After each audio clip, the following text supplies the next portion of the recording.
So let's talk first a little bit about course logistics. Almost everything will happen in Google Colab. The tutorials run in it, the video play out of it.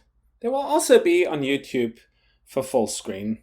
The Airtable questionnaires run out of it. Airtable is a database thing in the background. You can submit to us all your questions, and it's very important for us. The other interactions, of course, you're in a group, so you will work with your TA and your pod. We will have Neurostars, which is for questions and discussions. And then, of course, we will have some video meetings for live sessions. If there's any question, feel free to email us at nma@neuromatchacademy.org.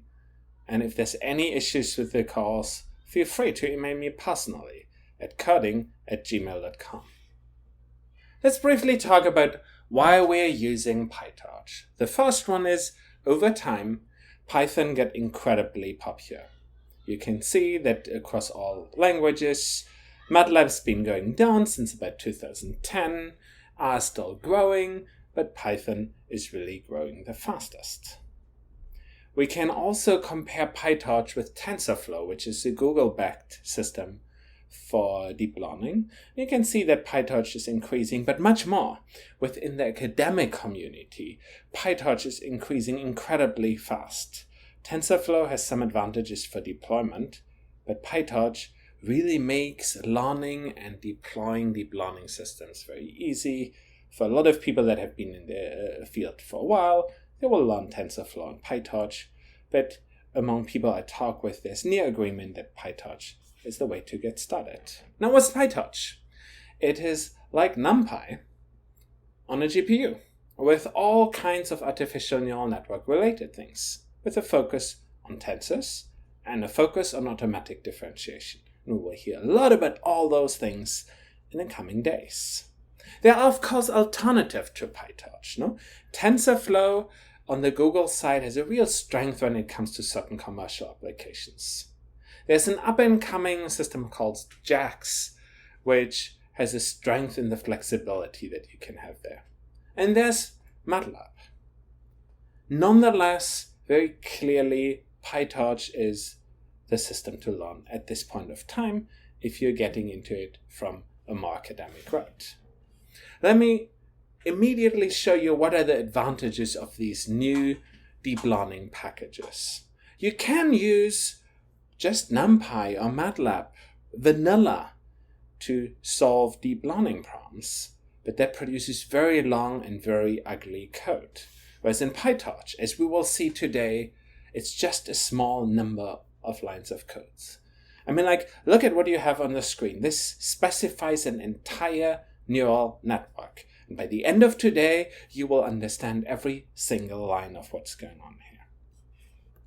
Everything in PyTorch is about tensors.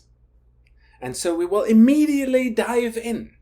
This whole course has the code first philosophy, and we'll immediately dive in and work with PyTorch tensors. How do we make one?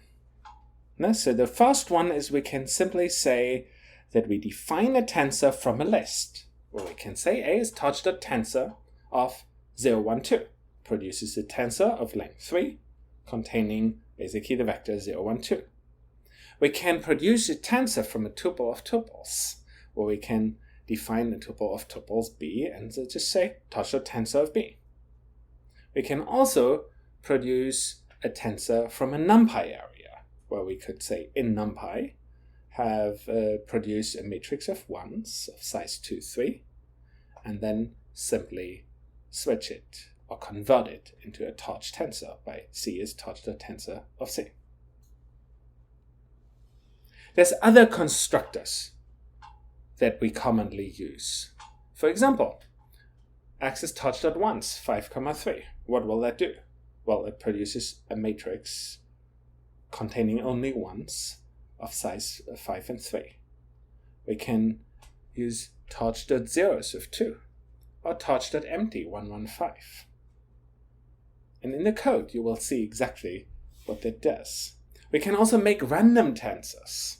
Now, A is torch.rand 1, 3.